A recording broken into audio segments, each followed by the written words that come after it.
Merci Christine. Bonjour à tous. Bonjour chers collègues. Nous sommes déjà à la 3e séance du séminaire que nous vous avons préparé. Ce séminaire sur les approches discursives. J'ai l'honneur de vous présenter notre intervenant aujourd'hui, Hugo Ruiz. Hugo, vous êtes maître de conférence au département de langue et de littérature à l'université de Gothenburg. Et vous travaillez beaucoup sur des sujets français. Vous avez publié des textes, des articles sur le cas de soumission de Michel Houellebecq, la montée aux médias sur fond de scandale. Vous avez également travaillé sur des blogs d'écrivains, des écrivains blogueurs, et donc sur la hybridation de la littérature. Et vous avez aussi travaillé sur le corps certain et corps conducteur, la construction du sens et des identités par le texte imprimé et la textualité numérique. Aujourd'hui, vous allez nous parler de la campagne Tribune et de la campagne Vitrine chez 2 organisations environnementales, Greenpeace France et la Fondation Nicolas Hulot. Donc, c'est un sujet d'actualité, c'est un sujet lié à des problématiques actuelles et j'aimerais, avant de vous laisser la parole, saluer la présence dans notre public des étudiants du master ingénierie éditoriale et communication qui travaillent sur ces mêmes sujets ou dans tous les cas avec les mêmes approches et donc nous vous écouterons tous avec beaucoup d'attention. Je vous laisse la parole, Hugo. Oui, merci Luciana. Alors, je voudrais déjà vous remercier, Luciana, et toute l'équipe de Discours Net de m'avoir invité aujourd'hui pour présenter ma recherche. Alors donc, je vais vous présenter une recherche que j'ai commencée il y a quelques temps. Et donc, je m'intéresse maintenant plus au discours donc, sur l'écologie. Et j'ai 2 axes de recherche. Alors, je vais partager mon écran. Voilà, on va commencer. Donc, 2 axes de recherche. Alors, aujourd'hui, c'est sur le marketing environnemental. Hein, c'est un axe de recherche qui m'intéresse. Un deuxième axe de recherche, c'est plus les questions idéologiques et notamment donc, les métaphores employées par les médias, les hommes politiques et les ONG. Mais bon, je ne parlerai pas de ça aujourd'hui. Je parlerai donc du marketing environnemental. Voilà, et puis je voulais aussi vous remercier, l'équipe de Discours.net, pour votre bonne idée d'avoir organisé ces séminaires pendant la crise voilà, sanitaire. Et c'est vraiment une bouffée d'oxygène en cette période un petit peu difficile. Voilà. Alors, rapidement, donc, ici, donc, mon plan. Alors, je vous parlerai un peu de ma méthode. Je pense que tout le monde ne connaît pas très bien la question des ONG environnementales, donc je passerai un petit peu de temps à expliquer cela. Donc, dans la partie 2 et la partie 3. Dans la partie 4 et 5, là, je ferai mon analyse discursive donc, de 2 types de campagnes que j'ai identifiées. Et puis, je finirai avec une petite conclusion sur le marketing environnemental, bon, sous forme voilà, de synthèse, mais aussi d'ouverture vers d'autres perspectives. Voilà, donc on va dire que je suis parti pour 40-45 minutes. Alors, l'approche et méthode, déjà, je peux signaler que l'écologie, effectivement, comme on l'a vu, c'est un sujet d'actualité qui a été étudié dans de nombreux domaines. Et quand on s'intéresse aux ONG, ça n'est pas que l'écologie, il y a aussi les mouvements sociaux transnationaux qui constituent un domaine de recherche important et utile. Et j'ai aussi envie de dire que Greenpeace, qui est une des 2 ONG que je vais étudier, constitue presque en soi un domaine de recherche, tellement cette ONG a été étudiée. Voilà. Mais bon, je pense qu'il y a encore des choses intéressantes à dire, notamment grâce aux outils de l'analyse du discours. Alors, concernant les recherches en analyse du discours et en linguistique, il y en a aussi un certain nombre. Je les mentionne rapidement, notamment donc, chez Toigny Tournier, qui ont publié un numéro dans la revue Les Mots. Aussi des collègues de Norvège, Flatum et Gjestad, qui ont aussi publié donc, beaucoup de choses en norvégien, en suédois, mais aussi en français, parce qu'ils sont tous francophiles. Donc là, il y a de la recherche aussi intéressante en Scandinavie. Donc je voulais les mentionner. Ensuite, un autre numéro des mots qui a été dirigé par Bonnet et Gesselin. Voilà, donc là aussi, vous trouverez un certain nombre d'articles sur l'écologie.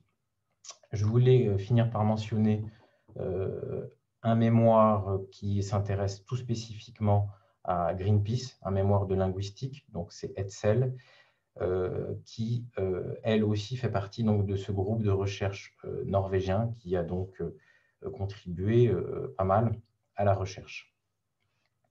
Voilà donc pour ce petit tour d'horizon rapide. Alors, moi, dans mon étude, donc, je me suis intéressé à deux ONG, Greenpeace, comme vous vous en doutez, notamment donc, Greenpeace France, et puis la Fondation Nicolas Hulot pour la nature et l'homme. Donc, deux campagnes de Greenpeace, deux campagnes de la Fondation Nicolas Hulot. Alors, mon corpus est contrastif et représentatif. Donc, contrastif parce que je détermine deux types de campagnes qui sont différents, et aussi représentatif parce que il me semble que ces campagnes, comme je vais essayer de le montrer, sont déterminantes dans l'image que construisent ces ONG. Alors ensuite, mon corpus est ouvert, non limité à la plateforme des deux ONG. Donc ces ONG ont des plateformes, des sites internet, mais il y a des choses intéressantes qui se passent sur Twitter, sur Facebook.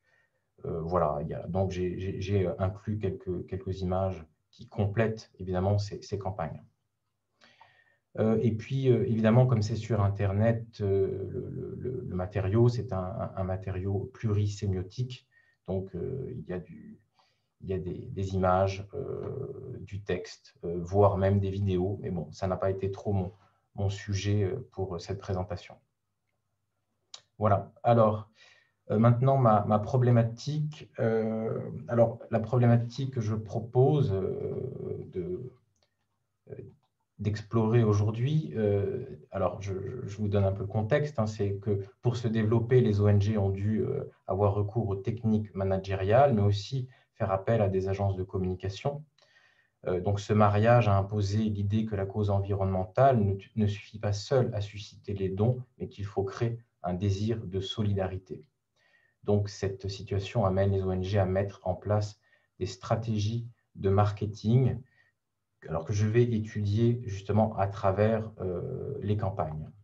Alors mes questions auxquelles je vais essayer de répondre aujourd'hui, ça sera celle-ci. Comment les ONG se servent-elles des campagnes pour éveiller un désir de solidarité? Comment leurs campagnes parviennent-elles à défendre un intérêt collectif tout en renforçant leur propre position? Voilà donc les deux questions.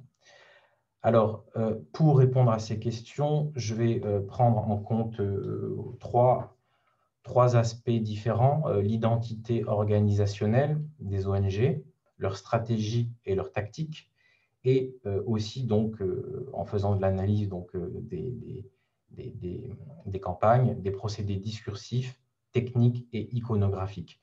Alors, je parlerai de ces trois aspects discursifs, techniques, iconographiques, mais évidemment, je n'aurai pas le temps aujourd'hui de faire une étude approfondie des images. On pourrait évidemment faire une étude que sur ce sujet-là.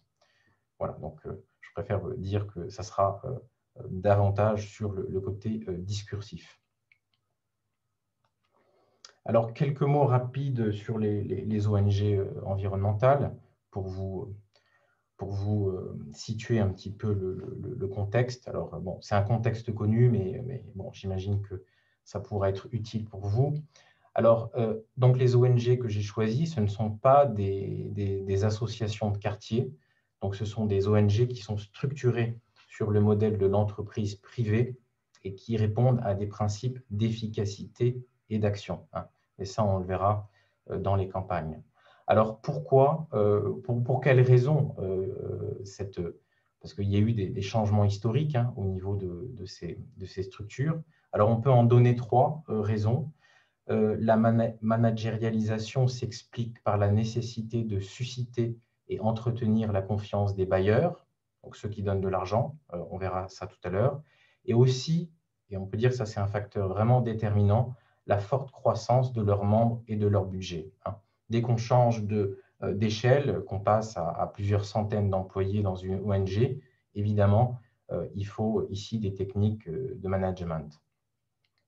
Un autre facteur au grossissement des ONG, c'est le fait que, et leur recours à la publicité notamment, c'est le fait que les fonds sont un capital rare et donc les ONG sont en concurrence les unes avec les autres et pour sortir du lot, elles doivent évidemment trouver des techniques, donc à la fois de management évidemment, mais aussi pour des techniques de marketing. Donc, c'est pour elle vital de faire ceci. Voilà. Alors, historiquement, bon, je passe très rapidement et au niveau de la forme, il y aurait beaucoup de choses à dire, mais on peut dire déjà qu'elles s'inscrivent dans les nouveaux mouvements sociaux. Donc, ce sont les mouvements sociaux qui ont remplacé, si vous voulez, les syndicats classiques comme la CGT, etc. Ça date des années 60, 70. Ça vient surtout des États-Unis d'Amérique. Ensuite, ça s'est imposé en France. Donc, ce sont des mouvements transnationaux qui utilisent beaucoup les actions spectaculaires, etc. Donc, ça ne s'arrête pas qu'aux ONG. Il y a tout un contexte nouveau, hein, qui a émergé dans les années 60-70. Alors ensuite, on peut dire que les ONG font partie du tiers secteur, c'est-à-dire qu'elles sont ni privées ni étatiques. Bon, ça, je reviendrai sur cet aspect tout à l'heure. Autre chose importante à leur sujet, c'est qu'elles défendent un bien-être collectif. Donc, on les associe beaucoup à l'activité de plaideur. C'est la défense, plaideur. Mais l'activité de plaideur, ça n'est pas forcément que les ONG qui les font. Ça peut être des associations de quartier, ça peut être aussi, par exemple, Greta Thunberg, etc. Voilà, ça ne s'arrête pas qu'à eux, mais donc ça s'inscrit dans ce mouvement-là. Alors ensuite, elles ont développé au cours de leur histoire trois grands objectifs: le lobbying auprès des institutions et des gouvernements, la sensibilisation du public et des entreprises, et le développement de projets concrets en faveur de l'environnement. Donc ça, ce sont des techniques qu'elles ont développées au cours de leur développement, on va dire. Elles ont perfectionné tout ça. Alors, les ONG que je vais présenter, je ne vais pas passer beaucoup de temps parce que, bon, voilà, je vais manquer de temps sinon, mais je pense que tout le monde les connaît plus ou moins. Donc là, vous avez quelques images, j'y reviendrai. Alors, quelques chiffres quand même, parce que ça peut être intéressant pour vous montrer un petit peu le modèle économique, mais aussi l'importance de la publicité pour ces ONG. Donc, alors le budget annuel de Greenpeace France, alors ça, tout ça, c'est disponible sur Internet, hein, ce sont les rapports annuels. Les ONG les mettent en évidence pour chercher la transparence, hein. Alors, le budget annuel de Greenpeace, c'est plus de 25 millions d'euros. Et vous voyez que le budget publicitaire est conséquent, presque 7 millions d'euros. Alors, ça représente plus de 20%. Pour la Fondation Nicolas Hulot, là, le budget est plus modeste, hein, plus de 5 millions d'euros par an. Et le budget publicitaire est un peu en dessous aussi, 20%, c'est plus modeste. Mais ce que je voudrais vous dire ici, ce qu'il faut bien comprendre, c'est que une grande société comme par exemple Nike consacre 11% de son budget à la publicité. Donc, vous voyez, c'est beaucoup moins que les ONG. Et en plus, il faut voir que ce budget publicitaire ne correspond pas à grand-chose. Parce que, en fait, dans ce budget publicitaire, il n'est même pas inclus le montage des campagnes, hein. Et comme moi, je vais vous le montrer, les campagnes constituent en elles-mêmes une forme de marketing. Donc, en fait, on peut imaginer que le marketing occupe plutôt 30, 40, peut-être 50% de leur budget. Mais on ne peut pas vraiment dire qu'est-ce qui relève exactement de la publicité. Bon, en tout cas, dans leur compte, eux, ils font ce calcul-là. Alors ensuite, un autre aspect important, et ça je vais y revenir, c'est le modèle économique, hein, qui est déterminant pour la construction des campagnes. Alors le modèle économique de Greenpeace, sans doute que vous le connaissez si vous intéressez un peu à l'écologie, c'est un modèle donc, qui est basé exclusivement sur les dons privés. Pour la Fondation Nicolas Hulot, là on a un panachage de dons privés, de mécénat et de bailleurs institutionnels. Alors, une précision, parce que peut-être la question me sera posée. Là, ces fondations, je parle d'ONG. Alors, en fait, il n'y a pas de définition précise d'ONG, hein. Une ONG peut avoir une structure juridique très différente. Donc, ça peut être une association, mais ça peut être aussi une fondation. Ce que je peux quand même dire, c'est que le modèle associatif est le modèle dominant et la fondation représente, je crois que 5% des ONG en France. Voilà. Bon. Après, c'est des questions juridiques. Bon, ça ne va pas vraiment nous intéresser pour ce travail-ci. Alors, ensuite, j'aimerais vous présenter les composantes qui structurent les ONG. Ça va être aussi important pour l'étude de nos campagnes. L'ONG se structure donc en 3 composantes distinctes. Il y a d'abord les militants, hein, ça c'est le cœur des ONG, et les militants dans les grandes ONG, ce sont une équipe de professionnels. Greenpeace, c'est 1500 professionnels, hein, qui sont employés à temps plein, donc c'est énorme. Pour la Fondation Nicolas Hulot, c'est une petite dizaine. Donc les militants. Ensuite, les militants se proposent d'aider un groupe déterminé, hein. Donc, ça peut être une population, des animaux, dans le cas des ONG environnementales, mais ça peut être aussi une entité abstraite, la biodiversité, la planète. Et elle peut aider ce groupe avec le soutien de porteurs d'intérêt. Le porteur d'intérêt, donc, c'est celui qui va donner de l'argent, hein. Donc, on a ces 3 composantes qui sont vraiment importantes dans l'organisation des ONG. Alors, ici, une petite précision terminologique. Donc, le don privé, c'est la générosité du public. Le mécénat, ça peut être des particuliers, mais c'est souvent des entreprises, voire même des fondations qui se redonnent de l'argent entre elles, hein, pour des raisons financières. Et puis, les bailleurs institutionnels, ce sont les organisations locales, régionales, nationales, transnationales, comme l'Europe, par exemple. Donc, ça, ce sont les différentes ressources qu'elles peuvent obtenir.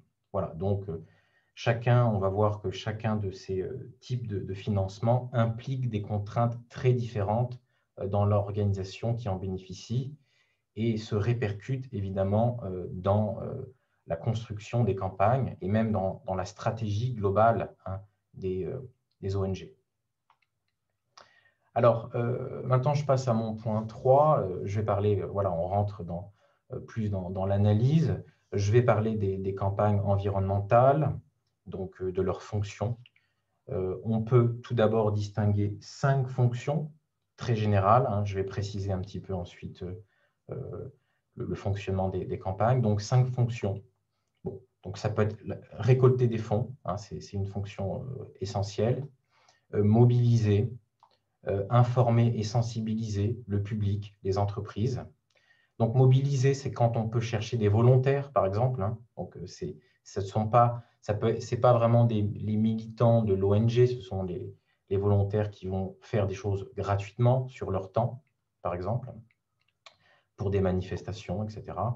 La campagne a aussi pour fonction de renforcer la notoriété de l'ONG, donc de se faire connaître ou de se faire plus connaître ou d'entretenir cette notoriété. Et une autre fonction importante, c'est de prouver sa légitimité, hein, parce que les ONG, elles sont toujours en quête de légitimité, parce qu'elles mènent des actions qui sont dont les résultats ne sont pas toujours évidents. Donc, c'est aussi une fonction légitimante très, très importante qu'on retrouve dans les campagnes. Alors, maintenant, je vais donner quelques traits discursifs généraux de la campagne environnementale. Alors, tout d'abord, on peut dire que c'est un format. Voilà, ce n'est pas un genre de discours en soi, hein, c'est un format qui se décline sous de nombreux supports, affiches de rue, sites internet, Twitter, et qui contient de nombreux genres et registres différents, hein, le slogan, le discours argumentatif, le discours de vulgarisation scientifique, etc. On peut aussi dire que toutes les campagnes se caractérisent par une dimension iconotextuelle. Il y a des images, hein. C'est ça, une campagne est toujours portée par des images. Alors, sur Internet, ces images peuvent être animées. On peut avoir donc des campagnes sous forme de films. Ensuite, bon, elles concernent le bien-être collectif. Ça, on l'a vu que c'est la mission des ONG, donc ça ne peut pas être autrement. Et là, je précise que de ce point de vue-là, c'est une différence avec les campagnes uniquement publicitaires des grandes entreprises qui concernent le bien-être individuel, hein.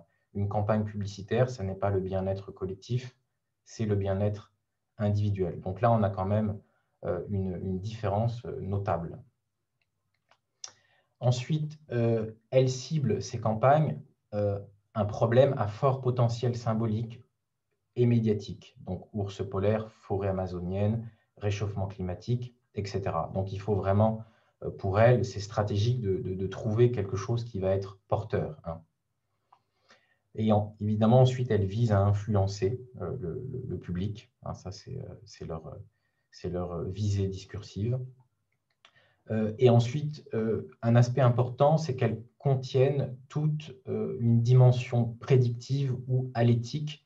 Donc, c'est-à-dire que il faut agir, sinon il va se passer ça. Ou si on ne fait pas ça, il va se passer ça. Donc, il y a toujours cette logique donc, forte, argumentative, ou cette logique prédictive, c'est-à-dire la catastrophe va arriver ou une catastrophe va arriver. Donc, ça peut être la disparition d'une espèce, mais aussi de la planète, on le sait aujourd'hui. Donc, il faut faire ceci, hein. Donc, dans les campagnes, alors ça peut être plus ou moins explicite, mais on retrouve toujours cette dimension prédictive dans les campagnes environnementales. Alors, moi, dans mon travail de recherche, j'ai pu distinguer deux types de campagnes différentes.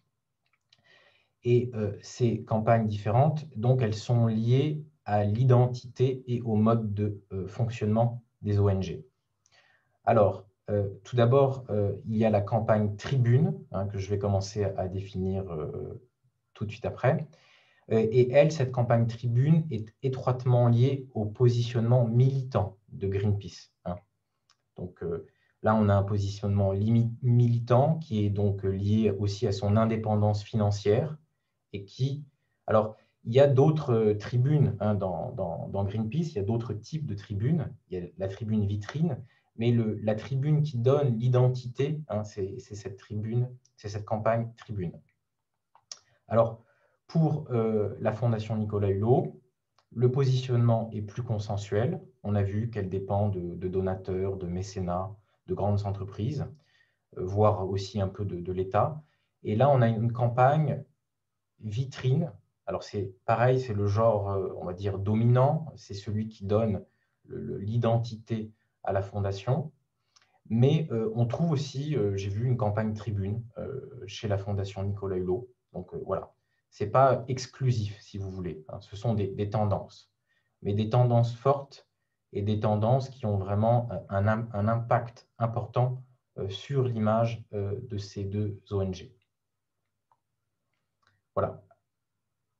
Alors, on va passer donc maintenant à la partie plus analyse de mes campagnes. Alors, la première campagne que je vais définir, le premier type, c'est la campagne Tribune chez Greenpeace France. Et pour déterminer donc les caractéristiques discursives de cette campagne, je me suis servi du discours propagandiste donc des caractéristiques du discours propagandiste qu'on retrouve dans cette campagne, hein, on va voir ça. Et je me suis servi du travail de Charodot, qui a défini donc ce genre, le discours propagandiste, et qui le définit par rapport à 4 paramètres: identité des partenaires, finalité de l'échange, propos et dispositif. Donc ça, je vais utiliser chacune de ces catégories pour définir donc la campagne Tribune. Alors, ce qui est important de dire avant de commencer aussi, c'est la visée discursive. Donc là, on retrouve la visée que j'ai donnée tout à l'heure, donc le faire faire un don, signer une pétition. Donc on est dans cette action de faire faire. Ensuite, l'aspect vraiment caractéristique de ce type de discours propagandiste, c'est la présence de 3 instances qui sont liées dans un rapport triadique, donc d'imbrication. C'est l'instance adverse, c'est un ennemi, hein. L'instance destinataire, donc c'est celui à qui le discours est donné, et l'instance productrice, donc dans ce cas-là, c'est Greenpeace. Donc ça, c'est vraiment essentiel dans le discours propagandiste. Un autre aspect essentiel qu'a noté Charodot, c'est dénoncer une fausse vérité, hein. C'est l'objet de savoir du discours propagandiste, hein. Et on va retrouver ça dans les tribunes, dans les campagnes tribunes. Alors, moi, j'ai trouvé aussi d'autres aspects, notamment chez Jacques Ellul, qui a écrit un livre sur les propagandes. Et lui, il parle notamment de la corporalité. Et il a bien noté que le discours propagandiste a un lieu naturel qui est la foule, c'est le nombre. Voilà. Et ça, on retrouve aussi dans la campagne Tribune de Greenpeace. Alors, avant de définir très précisément ces éléments dans la campagne, il faut voir que cette campagne, elle s'inscrit dans ce que je propose d'appeler une scénographie. Et elle-même définit une scénographie. Alors la scénographie, c'est une mise en scène, si vous voulez, hein, mise en scène par la parole, par l'image, par les discours. Alors cette scénographie, c'est la dénonciation comme moyen d'action, hein. La dénonciation comme moyen d'action, c'est la scénographie de ces campagnes, c'est la scénographie de Greenpeace. Alors, quelques éléments. La présence de slogans essentiels dans ces campagnes. Et le slogan, comme l'a noté Reboul, c'est faire agir les masses, tant par son style que par l'élément d'auto-justification. Autre chose importante dans cette scénographie, c'est la médiatisation des campagnes par l'action directe et spectaculaire. Donc la campagne est toujours associée à des actions directes et spectaculaires, hein. On n'a pas comme ça de campagnes qui sont juste du discours, hein. Il y a toujours derrière des militants qui vont faire quelque chose de spectaculaire. Alors, pourquoi c'est important? Alors, je le redirai en conclusion, mais c'est le modèle qui se dégage aussi de cette action-là, c'est le modèle héroïque du militant déterminé. Alors, ce militant-là, il est anonyme, interchangeable, international, j'y reviendrai à la fin, et il est essentiel pour définir l'éthos de la marque Greenpeace, si vous voulez. La masse, voilà, la mise en scène de la masse, du public, des manifestations, etc. La prédiction, ici, elle est presque tout le temps une situation apocalyptique, c'est-à-dire vraiment dramatique, hein. La manière de faire réagir les gens, c'est de donner une image apocalyptique. Ce n'est pas la demi-mesure, hein, voilà. Et ce qui est en jeu aussi pour ce type de scénographie, c'est la solidarité planétaire. On n'est pas dans une solidarité de quartier ou de région, etc. On est vraiment dans une solidarité planétaire. Voilà, donc ça c'est pour la scénographie. Pour les campagnes, les voici rapidement. Alors ici, il y a quelques images. Bon, je ne vais pas les analyser en détail, on pourrait en dire beaucoup de choses.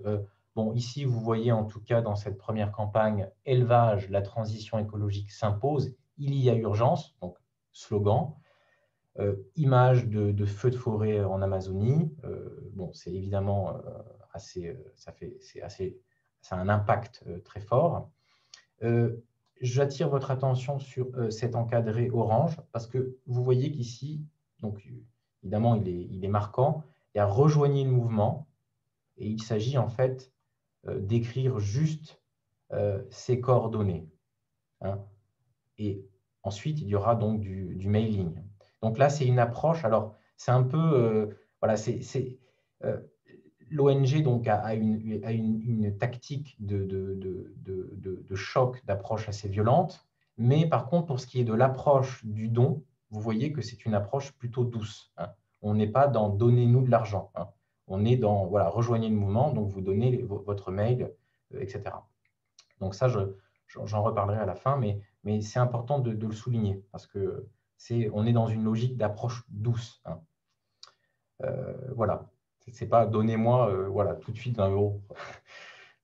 Donc c'est ça. Alors la deuxième campagne, elle s'appelle Stop à l'impunité des multinationales. Bon là, j'ai choisi une image aussi. Bon, cette image est aussi assez intéressante. Voilà, on pourrait en dire beaucoup de choses. Simplement, ici, vous voyez la représentation d'une victime. Hein. Et ça, on sait que c'est un effet discursif extrêmement puissant. Hein. Quand les ONG environnementales, humanitaires peuvent montrer des victimes, c'est toujours ce qu'il y a de plus efficace. Hein. Donc là, on voit une victime de... Là, pareil, on imagine que c'est un autochtone qui habite peut-être dans la forêt amazonienne et donc il y a cette main qui lui bouche les yeux, la bouche. Voilà, donc c'est la victime donc des accords des multinationales qui menacent donc ça. Alors voilà, aucun instrument juridique ne les oblige à respecter les droits humains et l'environnement. Ici, l'image que vous voyez, c'est l'action directe tout à fait traditionnelle de Greenpeace, l'affichage comme ça dans des lieux très visibles, spectaculaires. Alors, je ne l'ai pas trouvé sur la campagne, si vous voulez, la page de la campagne, mais ça a été mis sur Twitter en écho avec la campagne. Hein. Donc là, on est dans une réalisation physique réelle de la campagne. Hein. C'est très important parce que en fait, donc ça fait la publicité pour la campagne, mais aussi ça montre l'efficacité de la campagne. Hein. Il y a une sorte de logique en boucle ici. Hein. Donc c'est une référence à la campagne. Voilà. Alors, bon, je ne vais pas m'attarder trop longtemps parce que le temps passe. Ici, bon, ça a été mon travail principal que j'ai mené dans enfin, le travail sur le discours que j'ai mené sur ces campagnes. Alors, j'ai repris les catégories de Charodot pour donc définir le discours propagandiste. Et ici, donc, on voit dans quelle mesure la campagne que j'appelle Tribune correspond à ces caractéristiques du discours propagandiste. Alors, dans ce discours-là, donc la fausse vérité, c'est les engagements des entreprises de l'agro-industrie. Donc, les engagements, elles font des engagements, mais c'est jugé insuffisant par Greenpeace. D'accord? Donc, la fausse vérité, c'est des engagements qui ne valent rien pour Greenpeace. Hein. Donc, l'instance adverse, évidemment, c'est le modèle de l'élevage industriel. C'est ça l'ennemi. Hein. L'ennemi contre qui il faut lutter, c'est le modèle de l'élevage industriel. Alors, l'instance destinataire, Charodot parle d'un agent qui serait en quête d'une résistance collective. Effectivement, on a ça dans cette campagne. Et il y a toujours dans les campagnes de Greenpeace une référence au nous. Hein. Donc, le destinataire, en fait, il y a un nous inclusif qui inclut l'instance productrice plus l'instance destinataire. Donc, la phrase que j'ai notée dans cette campagne, c'est « ensemble, à travers des actions collectives », donc collective, hein, référence là aussi à la masse, au nombre, nous pouvons enclencher la transition écologique qui s'impose et ainsi mettre fin à l'élevage industriel. Donc ici, évidemment, l'appel est celui de la résistance, hein, et aussi du volontarisme. L'instance productrice, donc c'est Greenpeace, c'est celui qui pourvoit, donc qui produit les informations vraies. Alors, il répond notamment à la question « Pourquoi transformer l'élevage est-il un enjeu majeur ?» Greenpeace a les réponses, hein. Greenpeace donne une série de réponses. Donc, notamment, le modèle de l'élevage industriel nous conduit droit dans le mur. Il contribue à la déforestation et alimente directement la crise climatique. Bon. Après, il y a d'autres, évidemment, il y a d'autres arguments, mais là, vous voyez que Greenpeace apporte des informations vraies. Alors, le contenu de cette campagne, comme le contenu d'un discours propagandiste, c'est un imaginaire rationnel. Alors, évidemment, au début, c'est faire peur, hein, mais ensuite, la logique qui est dépliée, c'est une logique rationnelle. Donc, il y a la répétition du lien logique parce que l'élevage industriel est l'une des principales causes du dérèglement, parce que. Hein. Donc, on a ici un imaginaire rationnel logique. Et le type donc, de valeur qui est invoqué dans cette campagne, c'est le domaine de la vérité, ce qui est vrai contre ce qui est faux. Voilà. Alors, dans l'autre campagne, je vais la passer rapidement, hein, je n'aurai pas le temps de vous montrer exactement, mais la logique est exactement la même, hein, on retrouve tout ça. Simplement, j'attire votre attention sur le domaine de vérité, ici, qui est celui du juste et de l'injuste, hein. Donc là, on a une petite variation. Ce n'est pas le vrai et le faux, mais c'est plutôt ce qui est juste et ce qui est injuste, hein, puisqu'en fait, il est question des traités commerciaux internationaux et donc de l'arbitrage, en fait. Donc, on retrouve exactement cette logique. Voilà, alors, je passe au deuxième type de campagne que j'ai déterminé. C'est la campagne vitrine. Alors, j'ai repris les catégories aussi proposées par Charodot. Ici, la campagne vitrine, elle correspond aux caractéristiques du discours promotionnel, hein. On n'est plus dans les caractéristiques du discours propagandiste, mais du discours promotionnel. Alors, ces caractéristiques discursives, elles sont un peu différentes, vous allez voir. Alors, la visée discursive est la même, faire faire un don, s'engager, hein. On est toujours dans la même visée discursive. Par contre, il n'y a pas d'instance adverse, il n'y a pas d'ennemi dans ce type de tribune, dans ce type de discours. Et Charodot note aussi quelque chose d'intéressant, qu'il s'agit dans le discours donc, promotionnel, de réparer un désordre social. Alors, dans le cas qui nous intéresse, c'est désordre social, désordre environnemental, bien sûr. Voilà. Donc ça, je vais reprendre ces catégories dans l'étude des campagnes. Avant cela, je dis quelques mots sur la scénographie qui est mise en place par les campagnes, vitrine de la Fondation Nicolas Hulot, c'est la mobilisation citoyenne. Donc là, on change de scénographie. On n'est plus dans une scénographie de résistance, mais de mobilisation. Alors, cette mobilisation, elle correspond au mode organisationnel de l'ONG. Alors, dans ce cas-là, il n'y a pas d'ennemi désigné, ni de solution évidente proposée, mais un désordre clairement identifié, déforestation, dérèglement climatique, qui nécessite une réparation concrète, mission de protection des singes, soutien de projets de développement durable chez les jeunes, en mettant en place des collaborations, on va dire, concrètes, hein. Donc, on est dans des projets très concrets. Alors, la collaboration, elle se fait avec des partenaires de compétences. Ça inclut des mécènes, mais ça inclut aussi des associations prestataires. Donc, en fait, la Fondation Nicolas Hulot, elle ne fait pas elle-même l'action sur le terrain, hein. Elle choisit des associations qui vont le faire. Mais c'est très important puisque ces associations lui donnent un accès au terrain. un accès à l'action aussi, si vous voulez. Alors, ici, j'ai aussi noté que la prédiction, elle est plutôt une situation critique. Hein, ce n'est pas l'apocalypse, c'est plutôt la critique. Mais bon, il faut agir quand même vite. Et la collaboration, elle aboutit à des actes de solidarité ciblés, hein, non pas mondiale, hein, pas une solidarité mondiale, mais ciblée.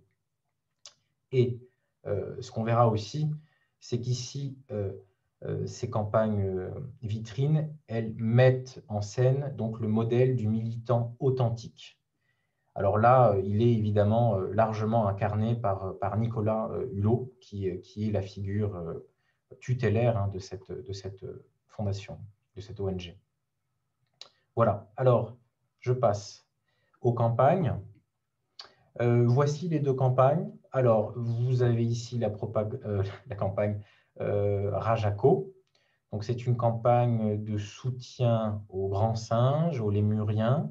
Et en fait, ici, l'ONG de la Fondation Nicolas Hulot, elle a choisi 3 associations qui ont 3 programmes différents pour aider les singes. Alors, l'ONG, la Fondation Nicolas Hulot a créé une plateforme pour ça, hein. Elle l'appelle le programme Rajako. Voilà. Et on donne de l'argent finalement à ce programme, hein, qui est une extension, si vous voulez, de la plateforme de la Fondation Nicolas Hulot. D'ailleurs, vous le voyez ici, là, avec des orang-outans. Voilà, donc bon, c'est son image. Ensuite, l'autre campagne intéressante, c'est, alors, dans celle-ci, sans doute, ils se sont investis plus. Ça s'appelle Génération Climat. Donc ici, il s'agit d'un programme de collaboration de la jeunesse, notamment en France, faire des programmes de développement durable, mais aussi en Afrique. Donc, collaboration, si on peut dire, nord-sud. Donc là, bon, pareil, il y aurait des choses à dire sur cette image, mais on n'a pas trop le temps de le faire aujourd'hui. Alors, on va regarder voilà, comment j'ai caractérisé ces types de campagnes. Alors, la campagne Tribune.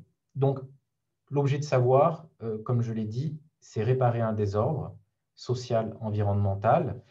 Donc, dans la campagne Rajako, c'est les singes en danger qui risquent de disparaître. Il n'y a pas d'instance adverse, il n'y a pas d'ennemi. Ensuite, l'instance destinataire, elle n'est pas en quête de résistance, mais elle est en quête de solidarité. Et vous voyez qu'ici, il ne s'agit plus d'un nous inclusif, hein, mais on s'adresse directement aux donateurs potentiels, donc à travers un vous, hein. Aujourd'hui, une formidable opportunité pour vous de rejoindre cet élan envers nos cousins d'évolution. Et l'inclusion, ici, elle comprend l'homme et les singes, nos cousins d'évolution. L'instance productrice, elle est dénonciateur d'un mal, bien entendu, elle connaît le problème, mais elle est aussi le conseiller pour la réparation. Donc, c'est elle qui a monté le programme Rajako et qui sait donc que les associations prestataires, partenaires, vont être capables de protéger ces animaux en danger, donc restaurer par exemple les écosystèmes et protéger les lémuriens, aider les populations aussi à faire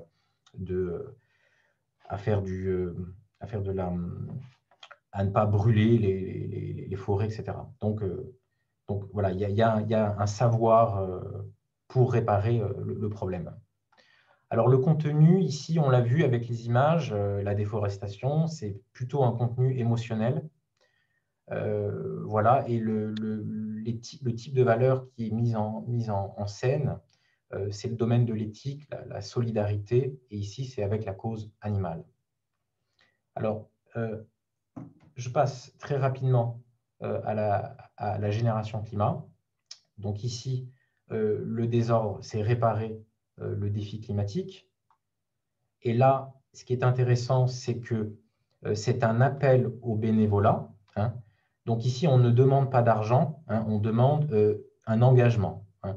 Donc, c'est pour ça qu'on a un ciblage très précis, hein. Vous avez entre 15 et 35 ans et vous êtes à l'initiative d'un projet de lutte contre le dérèglement climatique en France ou à l'international. Voilà. Et ensuite, il y a un programme et c'est à vous de présenter un projet et ensuite, voilà, il va être évalué. Donc ici, c'est appel au bénévolat et non pas un appel à la générosité. Voilà. Donc, ici, évidemment, le conseiller pour la réparation, il sait que c'est très important de stimuler donc, la jeunesse, que la jeunesse, elle va être confrontée au dérèglement climatique et elle sera également la victime. Hein. Si on veut, ici, la jeunesse est présentée comme la première victime du dérèglement climatique. Donc, en fait, c'est la jeunesse elle-même qui pourrait être le bénéficiaire de cette campagne. Hein. Donc là, on a à la fois il est destinataire, mais aussi il est bénéficiaire de cette campagne. Donc le jeune entre 15 et 35 ans. Et puis, donc ici, voilà, l'imaginaire, pareil, c'est un imaginaire émotionnel. On a vu la solidarité européen-africain, hein, donc autour de cette plante qu'ils tiennent tous les deux. Donc là, c'est la solidarité collective qui est mise en scène.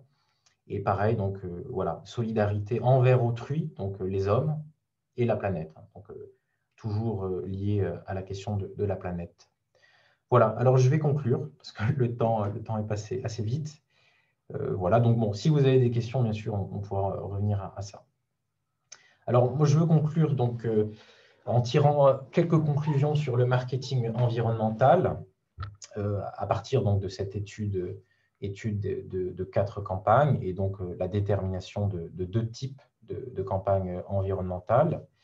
Alors déjà, ce que il me semble important de dire, c'est que le marketing environnemental s'inscrit dans une tendance générale qui dépasse les ONG. Hein, et soulage à noter qu'on est aujourd'hui, depuis une vingtaine d'années, dans l'avènement du discours des marques et de leur éthique et de leurs valeurs éthiques. D'accord ? Donc, aujourd'hui, si vous regardez même des grands constructeurs de voitures, bon, vous trouverez des pages qui mettent en avant leur éthique. Donc, on est dans cette logique aussi avec les ONG. Hein. On n'est pas coupé de ça. Alors, par contre, pour les ONG, donc il ne s'agit pas, comme les entreprises marchandes, de se donner un vernis de responsabilité, hein, mais il s'agit de construire une lisibilité. Donc, moi, j'ai parlé d'une scénographie pour cette lisibilité, pour leur action et de prouver leur efficacité. Donc là, les campagnes sont vraiment essentielles pour les ONG. Hein. Donc, on dépasse le simple vernis de responsabilité. Ça fait partie même de leur identité et action, ces campagnes. Alors ensuite, on peut dire que les campagnes numériques offrent par ailleurs aux ONG un espace où elles peuvent construire un discours de légitimation. Donc ça, c'est très important pour mettre en avant leur efficacité et de médiatiser leur image de marque. Et là, évidemment, c'est leur principal argument de vente sur le marché des dons. Donc, c'est sûr qu'aujourd'hui, quand on est comme Greenpeace, on a une telle réputation qu'on peut facilement donc, toucher les gens. Si c'est une petite association, elle aura beaucoup plus de mal parce que son image n'aura pas cette histoire, cet imaginaire de l'efficacité qui est associé donc aux grandes ONG. Hein. Alors, et je veux aussi dire quelques mots sur l'éthos de la marque. Et là, pour faire le lien justement entre les militants qu'on a vus, qui se trouvent vraiment au cœur des campagnes, notamment de Greenpeace. Donc, l'éthos de la marque, selon moi, s'incarne dans les images des militants, hein, notamment le désintéressement, le sacrifice. Alors, dans la campagne dans les campagnes de la Fondation Nicolas Hulot, il y a un sentiment de proximité qui est créé avec les militants. On a vu, hein, ils sont solidaires, on peut se reconnaître facilement avec eux. En plus, on a tous une image assez sympathique de Nicolas Hulot, qui est le premier militant de l'ONG, alors que pour celle de Greenpeace, le donateur est plutôt intégré, on a vu, à un corps collectif. Hein. Il n'y a pas vraiment de visage, hein. C'est un corps collectif qui est uni, qui est fort et qui peut agir ensemble avec force. Donc, c'est pas l'incarnation ici du militant n'est pas la même. Alors, pour finir, c'est aussi un aspect important, à mon avis, de ce marketing environnemental, c'est que pour les ONG, en fait, ça représente la possibilité, ces campagnes, de développer des techniques d'approche douces et ciblées. C'est-à-dire que elles ne vont pas demander directement de l'argent. Ça serait une approche trop directe. Et d'ailleurs, on voit bien, des fois, nous, quand on est dans la rue, quand il y a un démarchage de rue, hop, on change de trottoir. Donc, demander de l'argent, c'est toujours une forme de violence. Ça peut être vu comme une agression. Donc, les campagnes, elles développent voilà, une approche plutôt souple et ciblée. Alors, en fait, les campagnes, elles ont permis de moderniser ce qu'on appelle le marketing direct. C'est le mailing, le démarchage de rue. Donc, elles ont permis cette modernisation et elles ont permis aussi pour les ONG d'exploiter leurs fichiers de donateurs. Ça, c'est le trésor de guerre des ONG, le fichier des donateurs, donc les adresses, mail, etc. Et elles peuvent, en fait, grâce à l'outil numérique, et ça, c'est notamment Greenpeace, faire parler ce fichier source. Alors, en fait, moi, ma conclusion, c'est qu'on voit aujourd'hui une sorte de fusion entre deux activités qui étaient un petit peu séparées auparavant, la publicité et le marketing direct. Donc, tout ça fusionne parce que vous pouvez mettre votre nom sur une campagne, vous écrivez vos coordonnées ou votre mail, et vous recevez en fait plein de sortes de stories de la campagne, une sorte de dédoublement à l'infini de la campagne. Et évidemment que l'ONG peut, selon votre âge, selon votre intérêt, si c'est pour la déforestation, si c'est pour les animaux, pourra vous envoyer des messages ciblés. De même, vous pourrez recevoir de la publicité via Facebook, par exemple. Donc, le ciblage, il est vraiment organisé par les campagnes. Donc, les campagnes, elles font un peu entonnoir, si vous voulez. Voilà. Alors, une sélection bibliographique rapide. Bon, voilà, pour l'éthos, la présentation de soi, vous verrez, il y a Amossi. Bon, pour Charodot, ici, il y a la référence à ce texte sur les discours propagandistes et promotionnels. Ensuite, bon, il y a des ouvrages pour l'étude du web, sur le management aussi. Voilà, donc je passe assez rapidement. Et puis aussi cette page-là. Voilà. Voilà, merci de votre attention. J'ai fini. Merci à vous, Hugo. Est-ce qu'il y a des questions? Je vous propose de départager votre écran, et si vous avez des questions, merci soit de vous manifester dans le chat, soit de lever la main dans cette fenêtre Zoom. L'enregistrement, bien sûr, sera disponible sur YouTube pour ceux qui veulent reprendre les références ou autres. Alexandre Morgeon, vous avez une question, allez-y. Oui, bonjour à tous. D'abord, merci pour la présentation et le temps que vous nous avez consacré. Je commence peut-être par une question un peu ouverte et qui est en lien plus général avec votre sujet d'étude.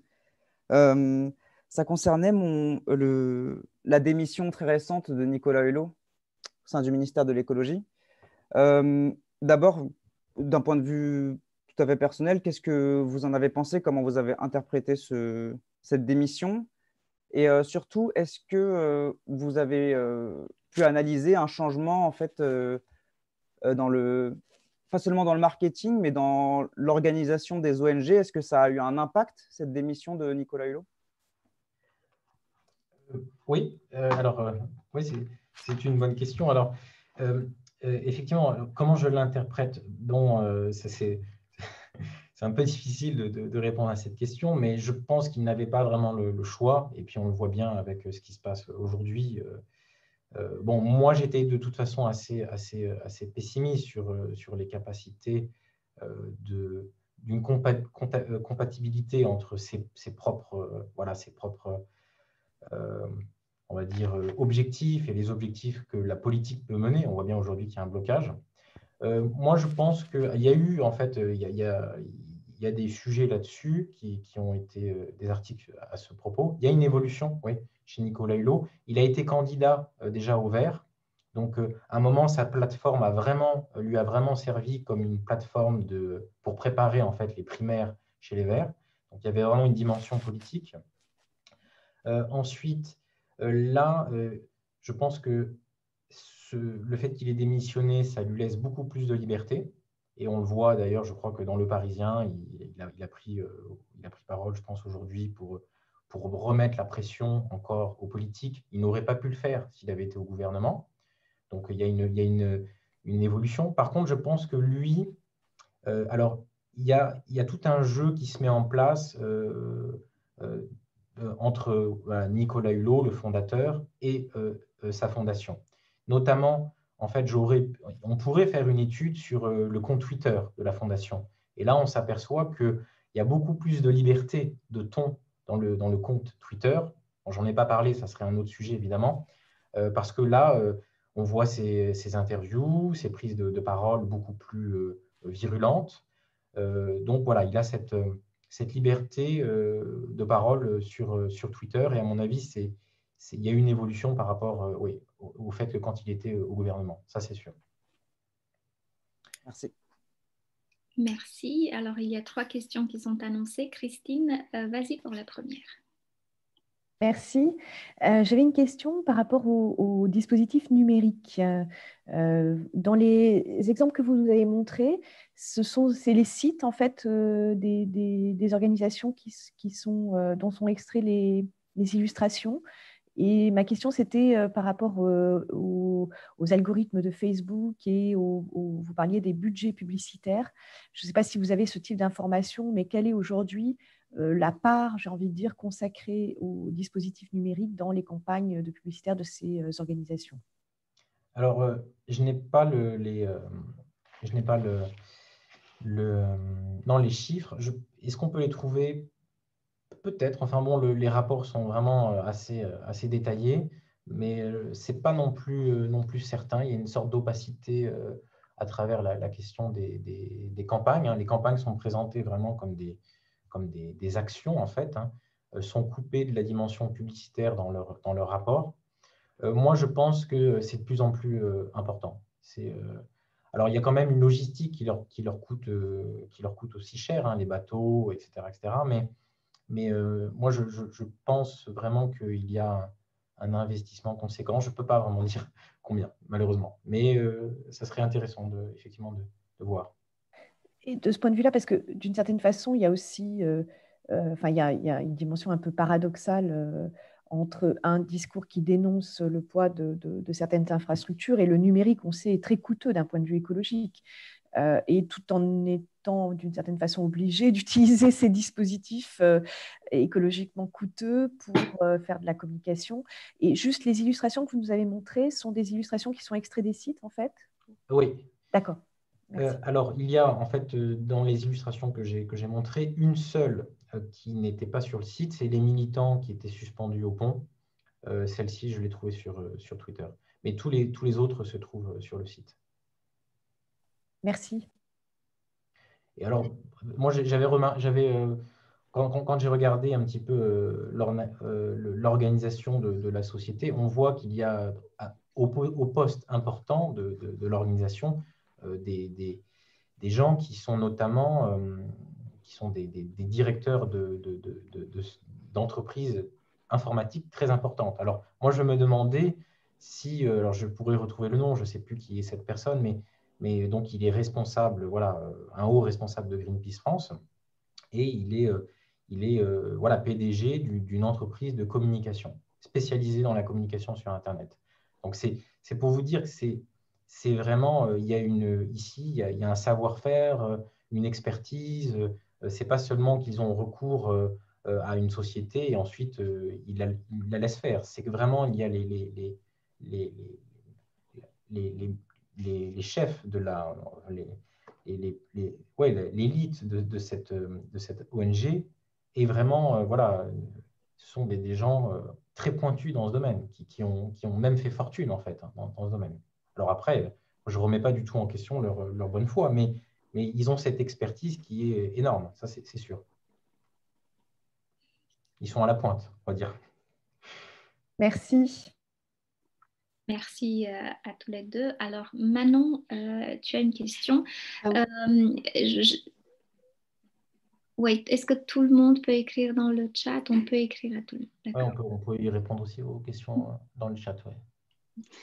Bah, merci Christine, puisque ça s'enchaîne bien, ma question avec la tienne. Je voudrais revenir sur cette ambivalence face au capitalisme de ces ONG, surtout quand j'ai vu le titre à la fin, bon, tout au long de la présentation, ça me questionnait. Et puis quand je vois le marketing environnemental, donc je sais que ça se dit, hein, que c'est une expression qui existe, mais quand je la vois, je ne peux pas m'empêcher de me dire qu'elle est contradictoire dans les termes. Et je me demande comment est-ce que cette ambivalence-là, cette contradiction-là entre la mobilisation de techniques, voilà, de marketing publicitaire issues du capitalisme ou la reprise d'un modèle de management de l'entreprise privée. Et comment est-ce que, alors déjà, elle apparaît comme contradictoire avec le fait que tout ce qui est dénoncé par ces campagnes-là, que ce soit l'élevage industriel, la réorganisation du vivant, etc., les grands traités, le CETA, tout ça sont liés sont liés au capitalisme et aux politiques libérales. Donc, en fait, je me demande, est-ce que cette contradiction-là, est-ce que vous la travaillez en amont dans votre propre problématisation et théoriquement, qu'est-ce que vous en faites? Est-ce que vous la travaillez ou pas spécialement? Ou est-ce que vous la travaillez plutôt en aval, je ne sais pas, parce qu'elle apparaîtrait dans les discours des ONG, peut-être dans la communication interne? Qu'est-ce qu'on fait de ça? Est-ce que les militants eux-mêmes en débattent? De cette position, de cette ambivalence, de cette ambiguïté, cette position délicate entre on utilise, est-ce qu'on peut détruire la maison du maître avec les outils du maître, en fait? Oui, tout à fait. C'est une question, qui est assez centrale quand on étudie les ONG. Et dans les références que j'ai données, il y a beaucoup ou de chercheurs ou d'anciens militants qui ont ce regard très critique, donc même des chercheurs hein, qui notent ça, ou alors juste le paradoxe. Alors moi, alors là, je me suis intéressé à la communication. Donc, je ne pense pas ici qu'il y ait une forme de contradiction dans la communication pure. Hein. Ensuite, par contre, c'est vrai qu'au niveau, j'ai lu des articles sur ça, au niveau des militants, évidemment, là, il y a des contradictions à gérer assez importantes pour eux, parce que les militants sont souvent, en fait, des personnes beaucoup plus, on va dire, radicales que le donateur de base. Hein. Donc, voilà, qui ont un engagement politique parfois un peu féroce, etc. Donc, eux, évidemment… Anticapitaliste, alors que… Voilà. Oui. Et alors, ce qui est vraiment intéressant, c'est que bon, j'avais mené une recherche. Je pense que c'est un autre sujet, c'est peut-être une autre approche, mais c'est vrai qu'on ne peut pas l'ignorer.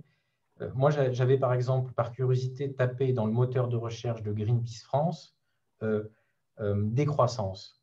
Le mot n'existe pas. Hein. Ah, donc, c'est intéressant. il y a vraiment des mots tabous. Hein. Ouais, Il y a des mots qu'ils ne peuvent pas dire dans, on va dire, dans leur communication publique. D'accord. Parce qu'ils doivent plaire à des gens qui votent peut-être au centre, peut-être à droite, peut-être à gauche. Donc, ils doivent, même en fait, Greenpeace s'interdit certaines choses. Donc, même dans ce discours radical, ils sont dans une certaine… consensuel, ils recherchent quelque chose de plus consensuel. Oui, d'accord. Voilà. Voilà. Par contre, je pense que ce qui pourrait être intéressant, si on s'intéresse vraiment à la contradiction, comme ça, c'est le travail interne, donc la communication interne. Ouais, c'est ce que je pensais. Là, il y a vraiment matière. J'ai lu une recherche, mais elle est déjà ancienne, et il montrait justement, c'était fait à partir d'entretiens, et que bon, il y a beaucoup de militants qui qui se découragent parce que ça ne correspond pas du tout à, voilà, à leurs engagements. Mais oui, c'est fondamental. Oui. D'accord, merci. Merci, je passe à la question de Chantal Staquet. Est-ce que vous voulez que je pose la question, Chantal? Je la lis. Pourriez-vous donner plus d'exemples sur la dimension prédictive et alétique? Merci de votre présentation très intéressante, dit Chantal également. Et si vous voulez ajouter des choses, oui. vous pouvez le faire. Merci. Allez-y, oui. Non, mais merci d'avoir lu ma question. Caroline. Ah, pardon, excusez-moi. C'est rien, merci. Alors, Caroline, oui, donc pour répondre à votre question, oui, alors la dimension prédictive, bon, c'est par exemple, c'est souvent quand il est sorti il y a énormément, en fait, là aussi, en fait, c'est une matière très riche, hein, les ONG environnementales, elles ont énormément en fait, de rapports, hein, des rapports scientifiques, etc., etc. Et donc là, on est souvent dans du prédictif. Ils vont dire, voilà, si on continue comme ça, c'est comme ça. Après, dans la logique alétique, bon, si on ne fait pas ça, il va se passer ça. Si on fait ça, il ne se passera pas ça. Voilà. Donc, bon, peut-être effectivement la distinction n'est pas évidente, mais le plus important, c'est voilà, la dimension prédictive. C'est toutes ces ONG-là, enfin en tout cas les grandes ONG, elles ont dans leur structure de leur site Internet, elles ont des rapports, beaucoup de rapports, des rapports des fois même assez intéressants mis en scène en vidéo, en bande dessinée. Donc, il y a cette... c'est sur ça, en fait, que leur autorité, quelque part, se fonde, notamment avec la question du réchauffement climatique qui est devenue une réalité pour tout le monde. Donc, mais elles ont quand même si tout le monde est au courant, elles ont voilà, énormément de rapports qu'elles mettent à jour. Voilà.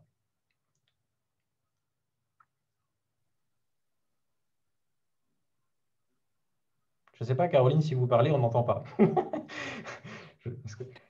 Oui, voilà, j'étais en train de parler. Pardon. Vos lèvres bouger, mais il ne se passait rien. Oui.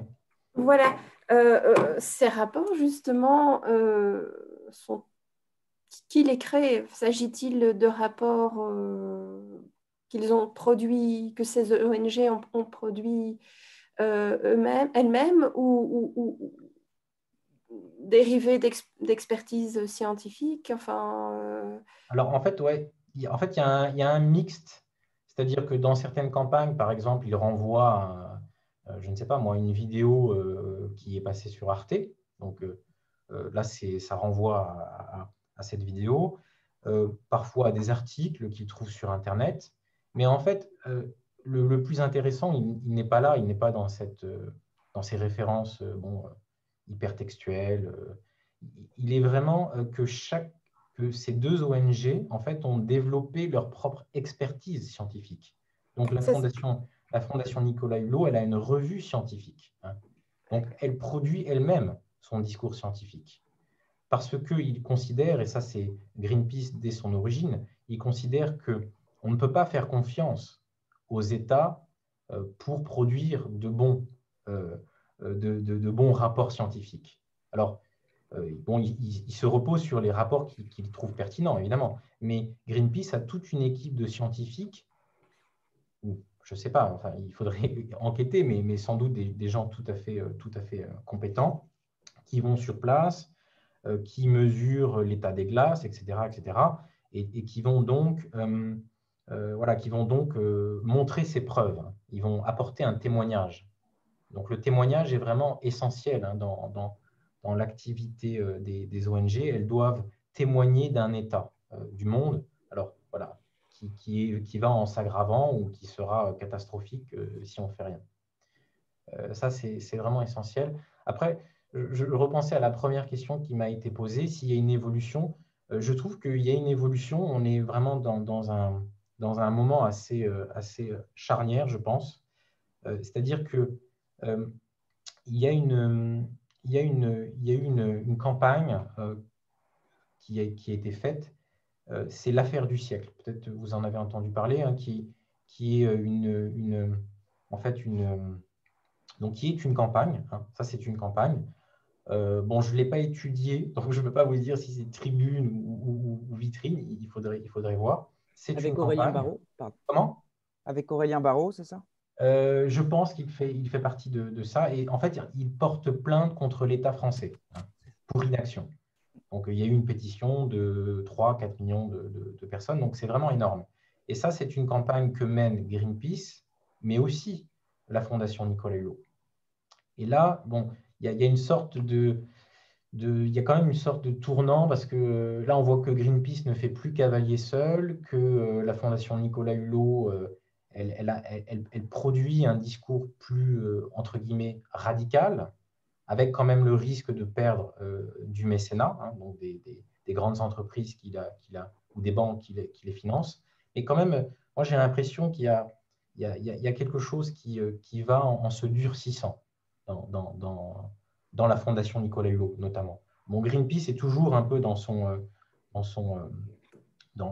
va dire, dans ce fonds de commerce, ou en tout cas dans son discours traditionnel. Mais j'ai l'impression que la Fondation Nicolas Hulot va vers autre chose. Après, j'ai lu quelque chose, peut-être aussi pour répondre à la question de l'évolution. Je crois que la Fondation Nicolas Hulot était en perte de vitesse il y a quelques années. Ils ont fait appel justement à des bureaux de communication, et en fait, ils ont recentré leur action sur la mobilisation citoyenne. Donc, les campagnes qui sont en train de sortir, en fait, elles répondent à cette… voilà, moi, j'ai parlé d'une scénographie, mais en fait, elles sont associées à toute une autre, on va dire, batterie de campagnes qui est en fait les gestes éco-citoyens. Hein. Et ça, Greenpeace aussi le fait. Et c'est un type de campagne. Hein. Là, c'est de la campagne plutôt promotionnelle, hein, c'est la réparation, etc. Et ça, c'est vraiment un mouvement, on va dire, vraiment de fond. Voilà. Moi, personnellement, c'est quelque chose que j'aimerais bien étudier. Je l'associerais plutôt à une forme de management. Hein. On est presque dans du management environnemental, donc le management, on va dire, de consommateurs en recherche de responsabilité. Donc, comment vous allez voyager comme ça sans trop polluer? Comment vous allez, je ne sais pas moi, dans votre grande surface, comment vous allez acheter les produits qui ne vont pas trop polluer? Donc, voilà, Et ça, c'est un discours assez nouveau et que développent les deux ONG. Donc, apparemment, c'est quelque chose qui va être, dans les années qui viennent, ça va être quelque chose de fondamental, ouais, dans l'écologie. Merci. Élise, est-ce que vous voulez poser votre question? Oui, merci. Bonjour à tout le monde. Bonjour à vous. J'ai une question un peu générale et en fait, elle fait écho à beaucoup de choses que vous venez de dire, mais je me demandais si vous aviez travaillé un peu plus précisément sur la mise en discours des émotions que vous mobilisez ici, surtout dans les réponses. Vous avez parlé d'imaginaire émotionnel dans votre présentation, mais vous parlez de peur, de catastrophisme, de sentiment d'urgence, et tout ça forme une trame narrative qui en soi alimente ce que vous venez de mentionner, qui est le recentrement sur l'engagement citoyen, sur une individualisation du problème, une responsabilisation de l'individu. Et alors, voilà, je me demandais, bon, c'est très vaste, mais peut-être que vous avez des éléments ciblés que vous avez mis en évidence sur le plan argumentatif. Comment est-ce qu'elles argumentent par les émotions, mais aussi comment est-ce qu'elles argumentent les émotions, comment est-ce qu'elles se positionnent par rapport à elles. Est-ce que vous avez oui. un champ-là? Alors bon, c'est vrai que je suis allé vite, je n'ai pas pu parler de tout, mais non, mais c'est un aspect très important, donc c'est effectivement quelque chose de très intéressant et qui pourrait donner matière à réflexion. Alors, bon, il y a un recours basique, hein, on l'a vu avec les feux de forêt, par exemple, c'est la peur. Hein. Donc Oui. ça, j'ai essayé de le montrer avec les images, on l'a dans les deux type de campagne, hein. Donc là, on peut, le recours à la peur, voilà, il n'est pas limité à la campagne tribune. Et aujourd'hui, en fait, les ONG environnementales, elles sont un peu bloquées dans un paradoxe qui a été étudié par des psychologues aussi, hein. Il y a une recherche là-dessus, c'est que dire que c'est fini, ça confine à l'inaction, à ne rien faire, hein. Donc, il y a un risque vraiment, mais en même temps, ce que j'ai essayé de montrer, mais c'est vrai je n'ai pas forcément eu le temps avec la Greenpeace de vous montrer ça, mais il y a une volonté de faire peur aussi, hein. Et ça, c'est le recours, c'est un des recours discursifs du discours propagandiste, hein, c'est faire peur. Donc, évidemment, il y a ce sentiment de peur qui est central dans le discours des ONG environnementales. Ensuite, par contre, ce qu'on peut dire, c'est qu'il y a une logique d'encadrement. L'encadrement, donc, toutes les campagnes ne visent pas le même public, hein. Bon, je n'ai pas forcément non plus expliqué ça, mais si par exemple, les ONG qui s'intéressent à la cause animale, évidemment, c'est que ici, il y a un encadrement qui est fait sur votre peur que ces animaux disparaissent. Donc, vous avez une empathie pour la cause animale. Donc là, il y a un encadrement. En fait, les ONG, elles ont vraiment, et ça c'est stratégique dans leur logique de quête de dons publics, c'est la logique d'encadrement. Donc, tous les individus ne sont pas sensibles aux mêmes choses, donc elles proposent différents types d'encadrement. Voilà. Mais bon, c'est ça. Alors, je ne sais pas, est-ce que vous aviez une question peut-être plus précise sur les émotions? Mais en fait, moi j'ai un peu travaillé sur les discours médiatiques qui parlent du climato-scepticisme, donc des métadiscours qui sont en fait des contre-discours à un contre-discours qu'est le climato-scepticisme. Et du point de vue émotionnel, je remarquais que se construisait par rapport au climato-scepticisme un sentiment d'indignation générale, où en fait les climato-sceptiques, dans une trame narrative où on mobilise la peur, l'urgence d'agir, interviennent comme éléments perturbateurs, et c'est ce qui aussi permet une forme de stigmatisation. Et donc voilà, je me demandais un peu si les ONG contribuaient à cette... parce que, en fait, est-ce qu'elles mobilisent dans ces adresses des personnes qui sont déjà acquises à la cause climatique et qu'elles modulent, en fait, leur discours pour générer de l'action? À quel endroit de la chaîne on est, quoi? Oui. J'aimerais juste ajouter la question de Clara à votre question, Élise. Clara, oui. Je la lis du coup. Et Johannes, excuse-moi, je te donnerai la parole tout de suite, mais on est dans le sujet. Alors, Clara dit, est-ce que vous pensez que la dimension prédictive des campagnes est la plus pertinente? Elle touche la peur du spectateur et peut mener à cette impression que l'on ne peut rien faire, que la tâche est trop immense. Et donc, je continue. Pensez-vous que cela a pu jouer contre ces ONG ou contre ces théories comme la collapsologie, au-delà de ce qu'on peut penser de celle-ci? Oui, ben, tout à fait, c'est ça. Je pense qu'elles sont un peu sur une corde, hein. Elles doivent doser, en fait, hein. Il faut quand même faire peur pour faire agir, alors, ou mobiliser, hein, si on a besoin de bénévoles ou de militants, mais aussi ou d'argent. Mais en même temps, ne pas décourager, parce que dire qu'il n'y a aucune solution, là, c'est l'inaction. Les gens ne font rien. Ils disent, bon, bah, de toute façon, voilà, à quoi ça sert si le monde s'écroule, je vais prendre mon gros 4x4, et puis voilà, quoi.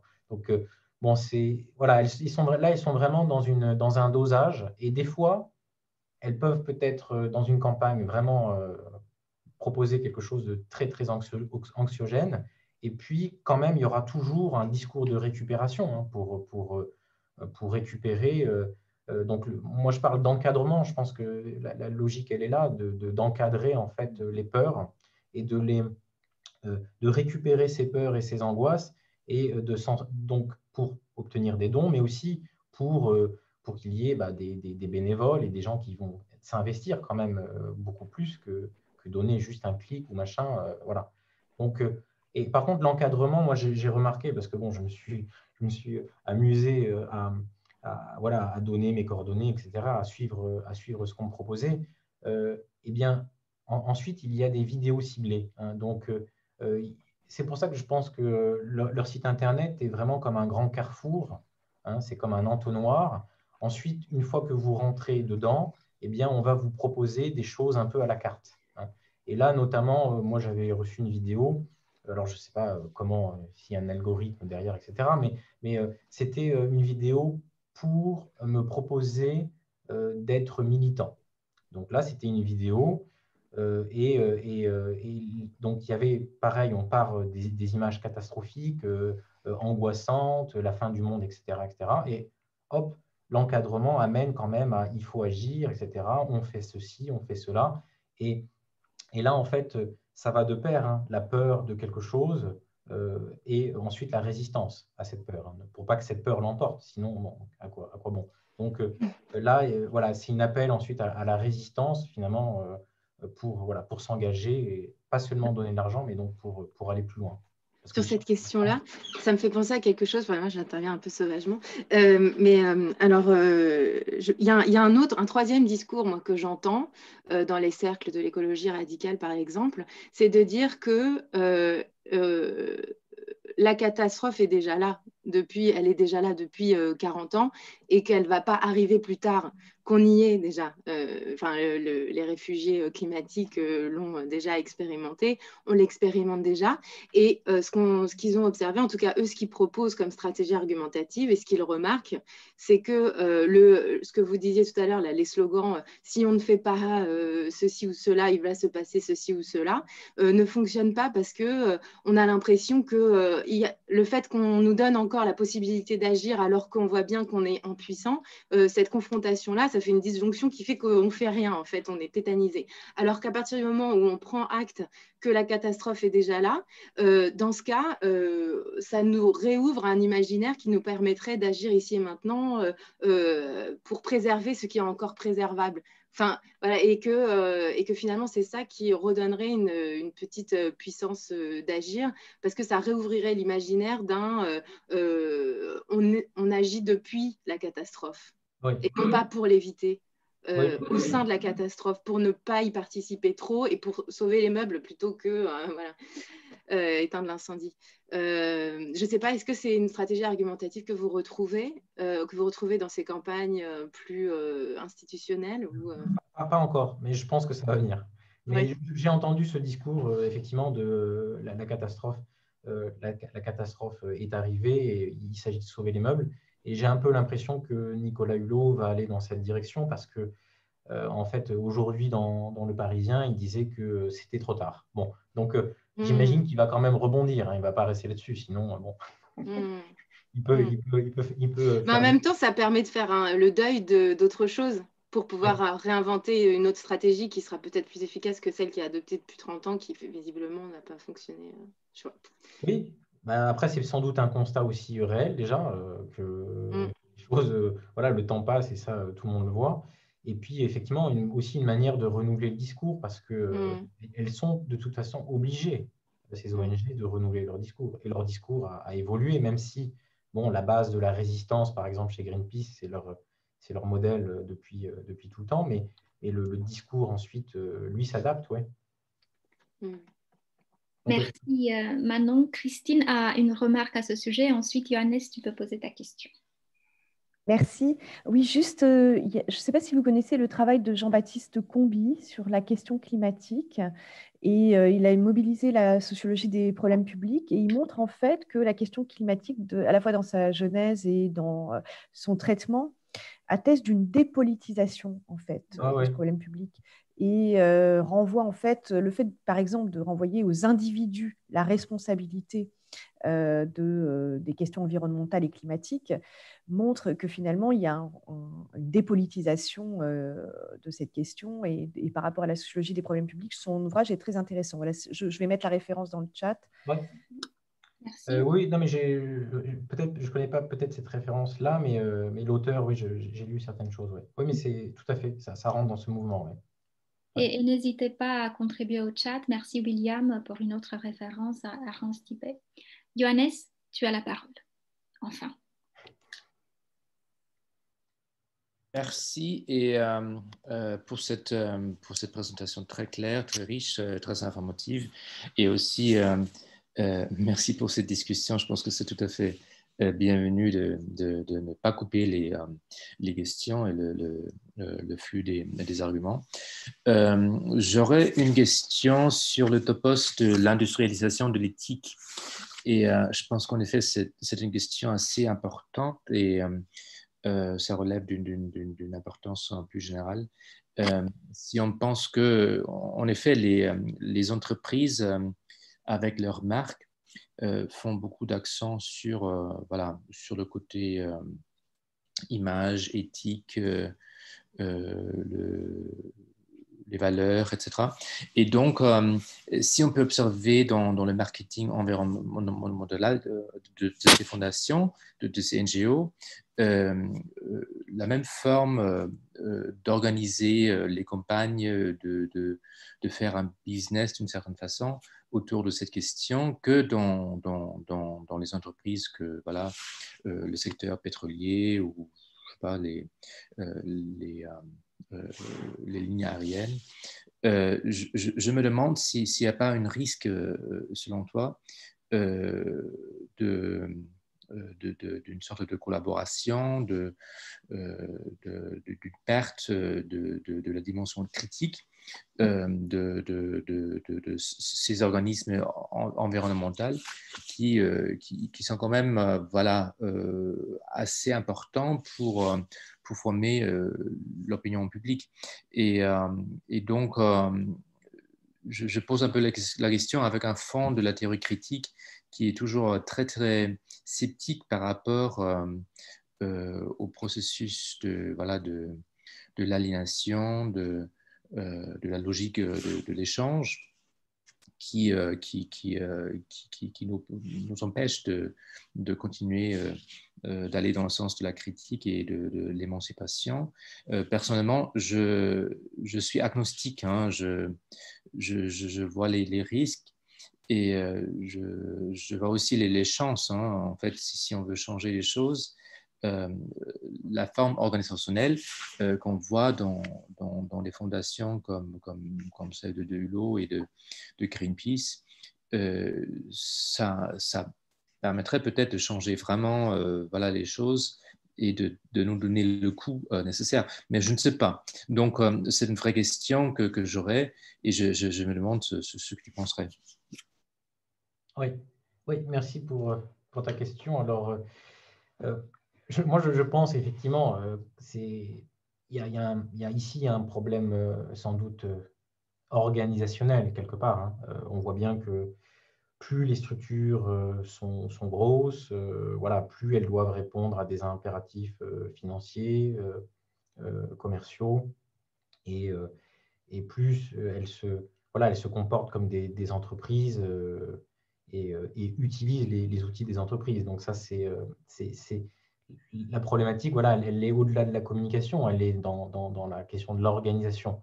Alors là, c'est juste une parenthèse, il y a sans doute un sujet intéressant, j'ai quelque chose que j'aimerais bien regarder sans doute pour des recherches plus tard, c'est Extinction Rebellion, hein, qui ont pris beaucoup d'importance. Et là, justement, comme une sorte de réponse en fait à ces organisations, on va dire très hiérarchisées, très voilà, très qui sont lourdes financièrement, eh bien, c'est beaucoup plus horizontal. Hein. Donc, en fait, ils ne cherchent pas vraiment d'argent, ils cherchent plutôt des gens qui vont agir. Donc là, c'est peut-être une réponse, c'est peut-être aussi un futur de l'engagement environnemental, donc de passer vraiment par un réseau horizontal, donc mener des actions locales chez soi, dans son quartier, etc., sans passer par un dispositif technique, communicationnel extrêmement lourd. Alors, voilà, ensuite, pour la dépolitisation, moi, je crois que c'est lié vraiment. Je ne sais pas si elles sont réellement dépolitisées. Moi, je les vois plutôt, il faudrait que je lise le livre de Jean-Baptiste Comby, mais moi, je les vois plutôt comme, en fait, comme prisonnières, hein, prisonnières d'un édifice organisationnel. C'est-à-dire que pour la Fondation Nicolas Hulot, elle dépend de fonds privés, donc les banques, etc., etc. Donc, ça lui a été, ça lui a été reproché. Mais même si on est dépendant de l'argent du public, eh bien voilà,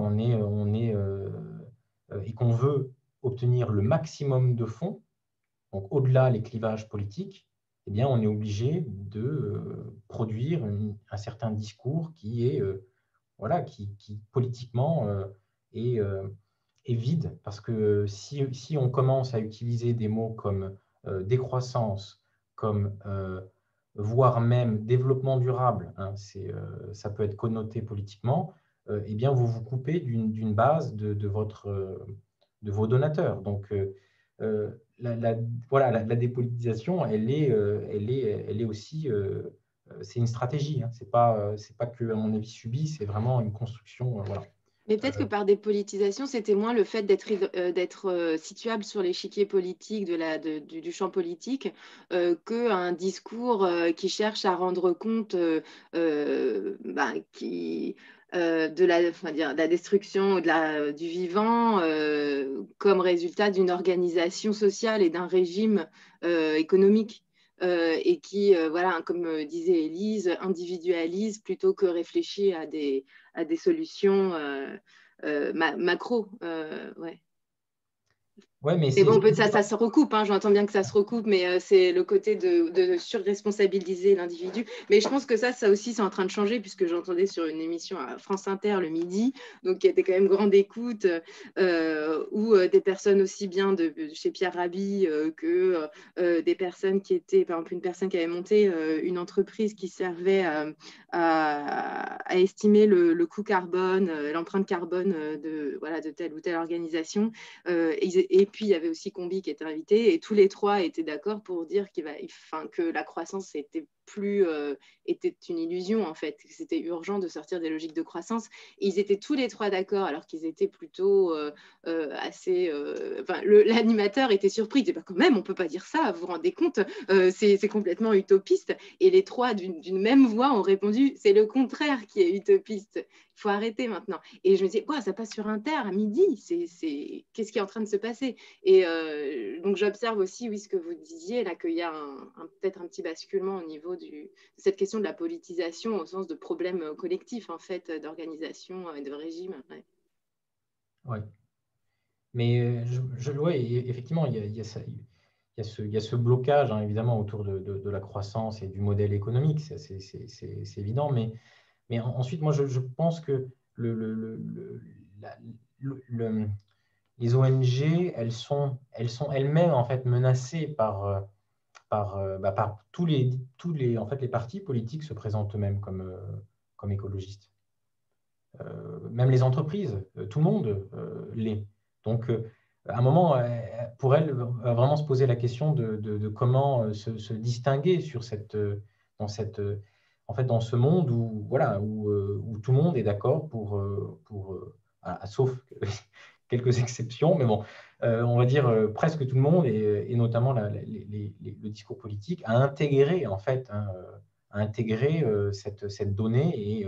Et bon, je prends l'exemple en Suède, il n'y a aucun parti qui n'a pas un programme, même l'extrême droite ici se dit parti écologique. Donc c'est comme ça. Alors, comment ensuite elles peuvent sortir malgré tout de se distinguer de ça? C'est difficile parce que, en fait, après, pour elles, le mur, un peu, moi, me semble-t-il, quasiment infranchissable pour le moment, hein, c'est le pouvoir politique. Elles ont un pouvoir médiatique très fort, communicationnel très fort, émotionnel très fort, mais ensuite, comment politiquement ça se traduit? Étant donné que voilà, il y a des gens qui sont de gauche, de droite, d'extrême gauche, d'extrême droite, voilà. Tout le monde tout le monde peut revendiquer cet intérêt ou ce souci. Merci. Axel, il me semble que c'est à toi. Bonjour Hugo et merci pour cette présentation. Ma question repose sur les scénographies et l'importance des scénographies.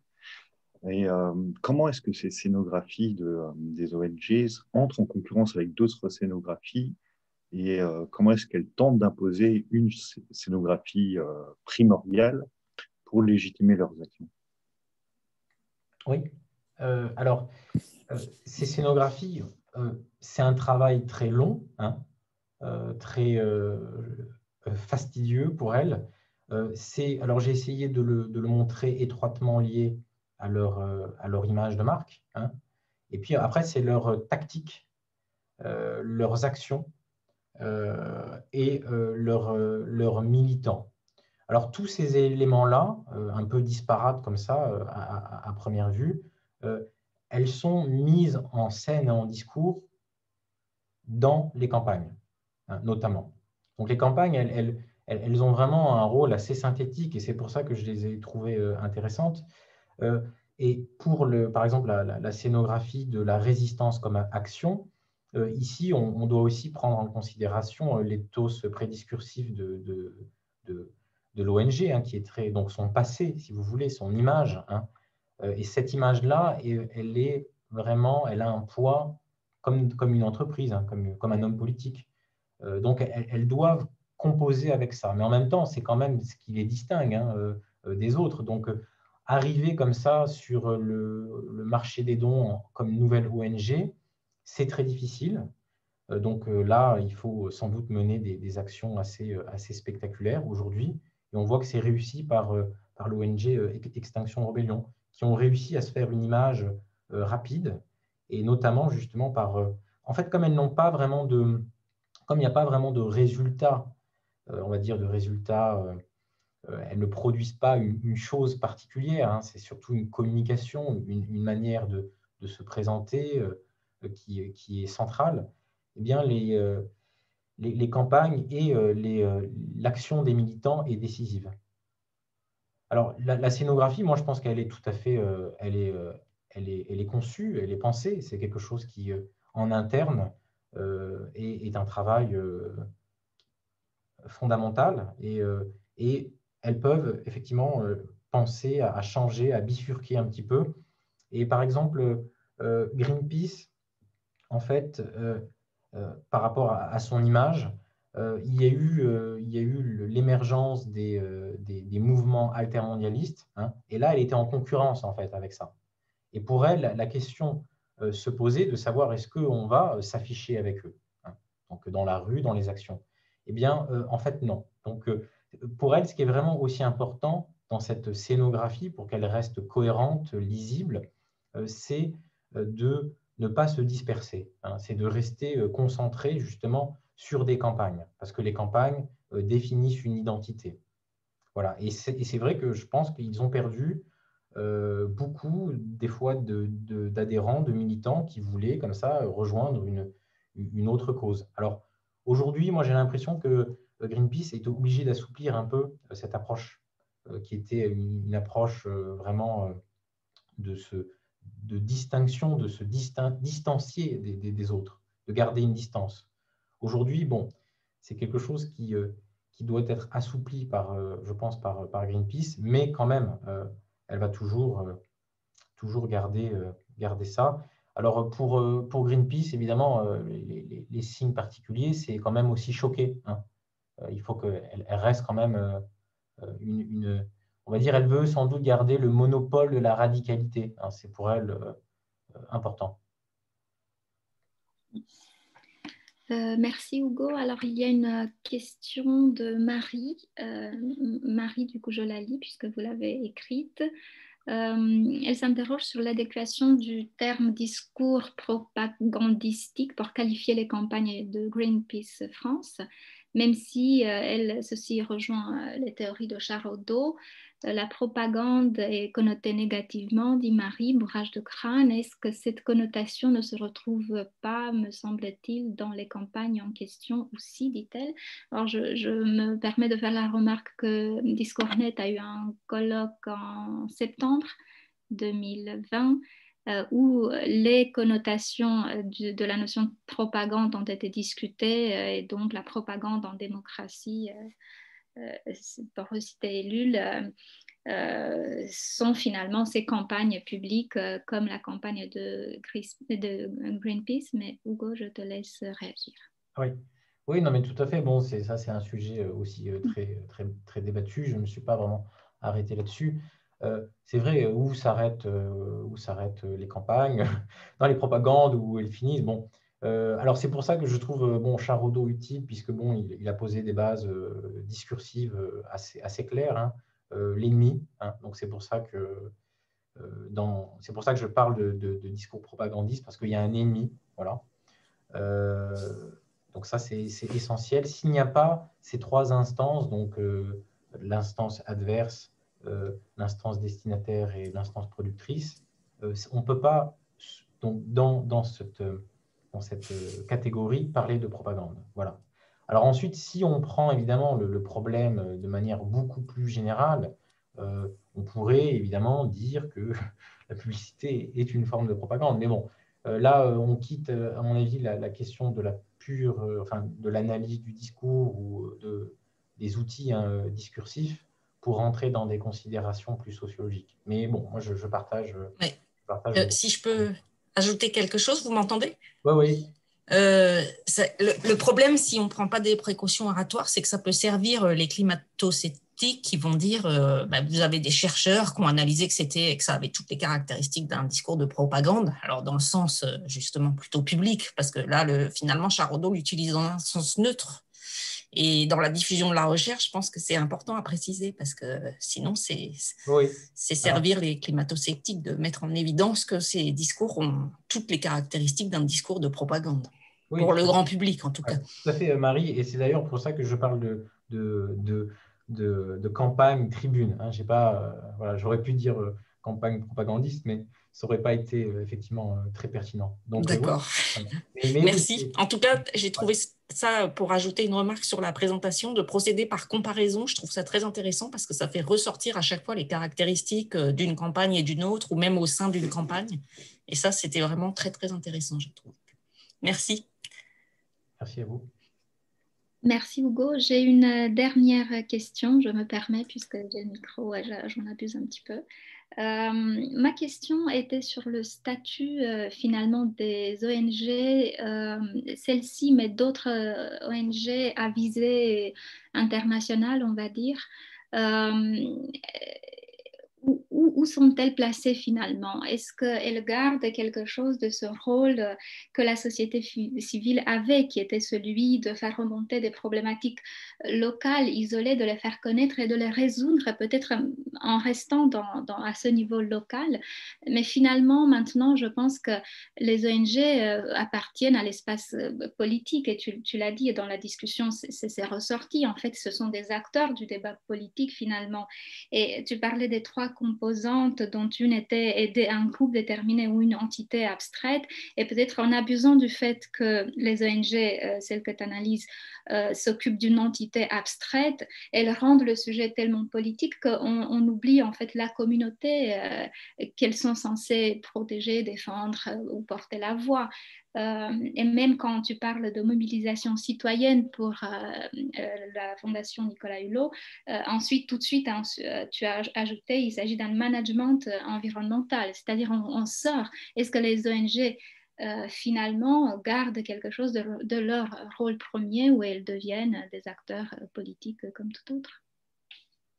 Alors, je pense qu'elles sont effectivement pris un peu en tenaille avec cette problématique du rester local, hein, et elles tentent, alors on l'a vu, la Fondation Nicolas Hulot, en finançant des petites associations comme ça, de renouer avec le local. Et pour Greenpeace, c'est un peu la même chose. Sa puissance, elle a été justement d'être internationale, donc de pouvoir d'un pays à un autre critiquer comme ça différents gouvernements, différentes politiques, de se mettre à hauteur d'eux, hauteur des gouvernants, hauteur des grandes entreprises. Mais évidemment, le risque et ce qui fait leur spécificité d'origine, ça c'est le local. Et là, elles sont, je pense, un peu, enfin surtout pour Greenpeace, elle doit toujours combiner avec ça. Et c'est vrai que les campagnes ne rendent pas vraiment compte de ça. Enfin, elles sont pensées voilà, pour fonctionner dans différents pays, hein, parce qu'on voit bien que elles sont reprises en France, en Suède, en Allemagne, etc. Mais quand même, quand je vois ici le Greenpeace en Suède, qui est beaucoup moins développé, il y a quand même un département local, hein. Donc, elles ont toutes ce département local pour engager les gens dans leur ville, dans leur pays. Donc, ça fait partie oui, de leur stratégie de garder ce lien avec le local. Et d'ailleurs, je pense que c'est pour ça que Extinction Rebellion a si bien marché. C'est l'action locale. C'est fondamental. Ouais. Merci beaucoup. C'est encourageant ce que tu dis.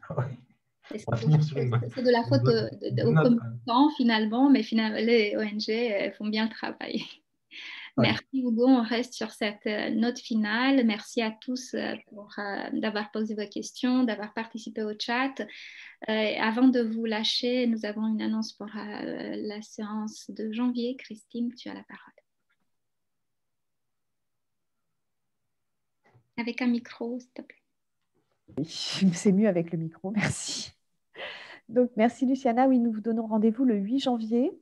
Même horaire, hein, donc 10h midi. On vous mettra le lien Zoom sur la plateforme, enfin sur le site hein, de notre espace. Peut-être que je vais le remettre. Attendez, je vais le remettre dans le chat. Et donc, nous aurons le plaisir d'écouter Romain Badoir de l'Université Paris 2 du charisme, qui interviendra sur l'expression donc je suis Charlie et je ne suis pas Charlie.